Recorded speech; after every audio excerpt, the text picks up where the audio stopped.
تیسری طاقت وہ عرب قبائل تھے جو وقتاً فوقتاً کاروائیاں کرتے رہتے تھے۔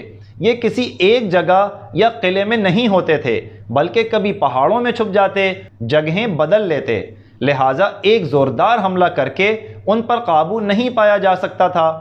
حضور صلی اللہ علیہ وسلم ان قبائل کو خوفزدہ کرنے اور بڑی حد تک انہیں قابو کرنے کے لیے چند 100 صحابہ کی جماعت لے کر ان کی طرف نکلے۔ اس غزوے کو ذات الرقاع کہا جاتا ہے کیونکہ اس میں صحابہ رضی اللہ تعالیٰ عنہم کے پاؤں کے جوتے پھٹ کر چیتھڑوں میں تبدیل ہو گئے، اور رقاع چیتھڑوں کو کہا جاتا ہے۔ جہاں جہاں قبائل یا ان کے لوگ ملتے تھے، مسلمان ان کو دعوت اسلام دیتے تھے۔ اگر اسلام قبول نہ کرتے تو ان پر حملہ کرتے تھے، یہاں تک کہ اکثر یا تو مسلمان ہو گئے یا مدینے اور خیبر سے کہیں دور بکھر گئے۔ اس کے بعد ضرورت کے مطابق وقتاً فوقتاً حضور صلی اللہ علیہ وسلم نے 8 دستے بھی ان کی جانب روانہ کیے، جو ہم سریوں کے نام سے جانتے ہیں۔ غرض ان کاروائیوں سے عرب کی یہ طاقت بھی بری طرح کچلی گئی اور پھر کبھی مسلمانوں کے خلاف سر نہ اٹھا سکی۔ پیارے بچوں، عرب قبائل خصوصاً غطفان کو اس وقت بھی چھیڑا جا سکتا تھا جب مسلمان خیبر جا رہے تھے، لیکن ہمیں حضور صلی اللہ علیہ وسلم کے اسوے سے یہ سبق ملتا ہے کہ ہمیں اپنے کاموں کو ایک ایک کر کے نمٹانا چاہیے۔ ایک ساتھ کئی محاذ کھول دینے سے کوئی بھی کام احسن یعنی اچھے طریقے سے نہیں ہو پاتا۔ اس کو مینجمنٹ کی زبان میں فرسٹ تھنگ فرسٹ کہا جاتا ہے، یعنی ضروری ترین کام سب سے پہلے کرو۔ اسلام بھی ہمیں زیادہ تعداد میں کام کرنے کے بجائے زیادہ حسن و خوبی اور کوالٹی سے کام کرنے کی ترغیب دیتا ہے۔ اس ذیل میں آج آپ کو گھر کے لیے ایک کام دے رہے ہیں۔ 29ویں پارے کی پہلی سورت کی ابتدائی آیات پڑھ کر ترجمہ پڑھیں اور ہمیں اگلی کلاس میں بتائیں کہ آپ نے اس سے کیا سیکھا۔ پیارے بچوں، آج ہم آپ سے ایک مشکل سوال کریں گے۔ یہ بتائیے کہ زندگی کیا ہے؟ کیا کہا؟ زندگی روح ہے؟ ایک اور آواز آ رہی ہے، زندگی سانس لینا ہے۔ کہیں اور سے آواز آئی کہ زندگی کام کرتے رہنا ہے۔ چلیں ہم آپ کو بتاتے ہیں کہ زندگی کیا ہے۔ ہمارے حساب سے زندگی وقت ہے، وہ وقت جس میں ہماری روح اور جسم ساتھ ہوتے ہیں۔ روح جسم سے نکل جائے تو روح بھی موجود اور جسم بھی، مگر زندگی نہیں۔ لہٰذا ہمارے پاس آج جو وقت ہے یہی زندگی ہے۔ چلیں اس کو یوں سمجھتے ہیں، کوئی ڈوب رہا تھا، آپ نے جا کر اسے بچا لیا، تو آپ نے آخر کیا کیا؟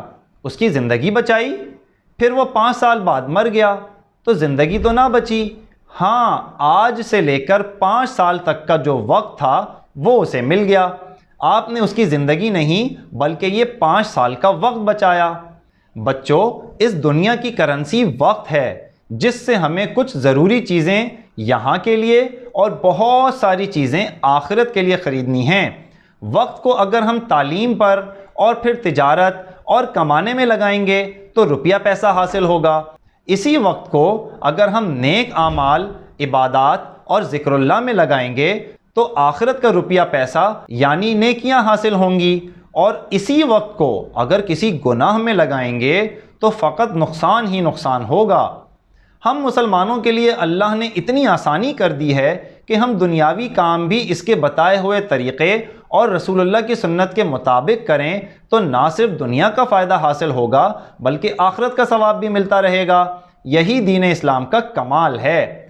بچوں، وقت کی پابندی کرنے سے کام آسانی سے شروع اور مکمل ہو جاتے ہیں، جبکہ ٹالنے سے اکثر رہ ہی جاتے ہیں۔ اسلام میں وقت کی کتنی اہمیت ہے یہ ہمیں فرائض سے نظر آتا ہے۔ نماز اپنے مقررہ وقت پر فرض ہے۔ روزہ رمضان کے اوقات میں سحری اور افطاری کے وقت کے ساتھ ہوتا ہے۔ حج کے مخصوص دن اور اوقات ہیں۔ زکوٰۃ 1 سال کا وقت گزرنے پر فرض ہوتی ہے۔ پیارے بچوں، آپ شاید سوچ رہے ہوں گے کہ آج ہم سیرت طیبہ سے وقت پر کہاں چلے گئے۔ تو بچوں، بات یہ ہے کہ آج ہم سیرت کے واقعات کو وقت کی نگاہ سے دیکھیں گے۔ ہر کام کو مکمل ہونے کے لیے کچھ وقت چاہیے ہوتا ہے، وہ شروع پہلے کرنا پڑتا ہے، تب ہی بعد میں اس کا پھل ملتا ہے۔ پودا اگر آج لگائیں گے تو کئی سال بعد جا کر ہی تو اس کا پھل ملے گا نا۔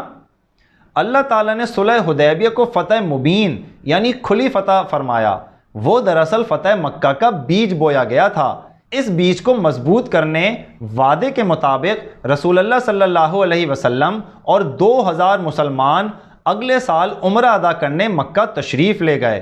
چونکہ یہ خطرہ موجود تھا کہ مشرکین مکہ بد عہدی کر کے حملہ کر سکتے ہیں، لہٰذا ہتھیار بھی ساتھ لے کر گئے، مگر مکہ کے باہر رکھ دیے اور ان پر کچھ پہرے دار روک دیے۔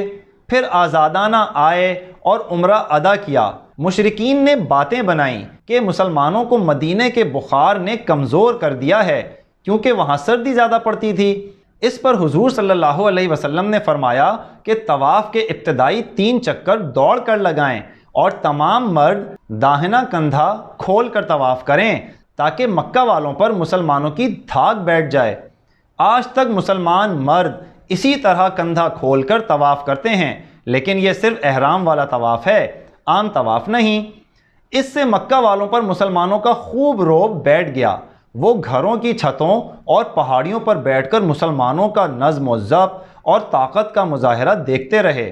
پھر حضور صلی اللہ علیہ وسلم نے صفا اور مروہ پہاڑی کے درمیان سعی فرمائی، جیسے حضرت اسماعیل علیہ السلام کی والدہ حضرت ہاجرہ علیہ السلام نے فرمائی تھی۔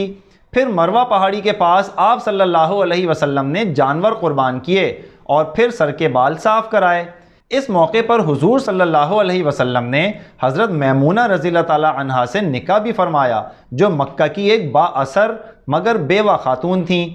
اس سے بہت سے مکہ والے خصوصاً حضرت میمونہ رضی اللہ تعالی عنہا کے رشتہ دار مسلمانوں کے قریب آ گئے کہ مدینے کے سردار نے ان کی بیوہ خاتون سے نکاح فرمایا، لیکن جو کٹر دشمن تھے وہ اس نکاح پر پیچ و تاب کھا کر رہ گئے اور حضور صلی اللہ علیہ وسلم کی دعوت ولیمہ کو ٹھکرا دیا۔ اس عمرے کو عمرہ قضا یا عمرہ صلح کہا جاتا ہے۔ آپ صلی اللہ علیہ وسلم اور مسلمان وعدے کے مطابق 3 روز مکہ میں قیام کر کے واپس مدینہ تشریف لے آئے۔ بچوں، سرزمین عرب میں بوئے گئے بیج تو اب پھل لانا شروع ہو گئے تھے۔ اب وقت تھا عرب سے باہر بھی اسلام کے بیج بونے کا، اور یہ کافی حد تک آپ صلی اللہ علیہ وسلم کے خطوط کے ذریعے شروع ہو چکا تھا۔ ایک صحابی رضی اللہ تعالیٰ عنہ آپ صلی اللہ علیہ وسلم کا خط لے کر بصرہ جا رہے تھے کہ انہیں قیصر روم کے گورنر نے گرفتار کر کے قتل کروا دیا۔ آپ صلی اللہ علیہ وسلم کو یہ بات بہت بھاری لگی، کیونکہ قاصد کا قتل دشمن بھی ایک دوسرے کا نہیں کیا کرتے تھے اور یہ اعلان جنگ کے برابر ہوتا تھا۔ حضور صلی اللہ علیہ وسلم نے اس علاقے پر 3000 مسلمان سپاہیوں کا لشکر بھیجا اور جنگ کے لیے بہت اہم ہدایات دیں۔ ہم ان کو یہاں نمبر وار بتائیں گے تاکہ آپ کو بھی یاد کرنے میں آسانی ہو، اور کل کو آپ کسی جہاد یا غزوے میں جائیں تو ان پر عمل کریں۔ ارے کسی نے پوچھا کہ ہم بھلا غزوے میں کیسے جا سکتے ہیں؟ تو بھائی، ابھی حضرت عیسیٰ علیہ السلام کو واپس آنا ہے اور ہندوستان سے جنگ کرنی ہے، جسے غزوہ ہند کا نام دیا گیا ہے۔ ہو سکتا ہے ہم اور آپ یا ہمارے بچے اس میں شامل ہوں، تو تیاری تو کرنی چاہیے نا۔ آئیے اب ہم ان نکات کو دیکھتے ہیں۔ نمبر 1، سب سے پہلے اسلام کی دعوت دی جائے، وہ قبول کر لیں تو جنگ نہ کی جائے۔ نمبر 2، اللہ سے مدد مانگ کر اللہ کے نام کے ساتھ اللہ کی راہ میں اللہ سے کفر کرنے والوں کے ساتھ جنگ کی جائے۔ بچوں، ہم آپ کو غیر مسلم اور کافر کا فرق تو بتا چکے ہیں نا، ذرا اس کو دہرا لیجئے گا۔ بد عہدی یعنی وعدہ خلافی اور خیانت کبھی نہ کریں۔ عورت، بچے، بوڑھے اور عبادت گاہ میں دنیا چھوڑ کر بیٹھنے والوں کو قتل نہ کیا جائے۔ کوئی درخت، خصوصاً کھجور کے درخت نہ کاٹے جائیں اور نہ عمارتیں گرائی جائیں۔ بچوں، اس سے ہمیں پتہ چلتا ہے کہ مسلمانوں کا مقصد اسلام کی سربلندی اور فتنے کا خاتمہ ہے، نہ کہ بلا وجہ خون ریزی اور تباہی پھیلانا۔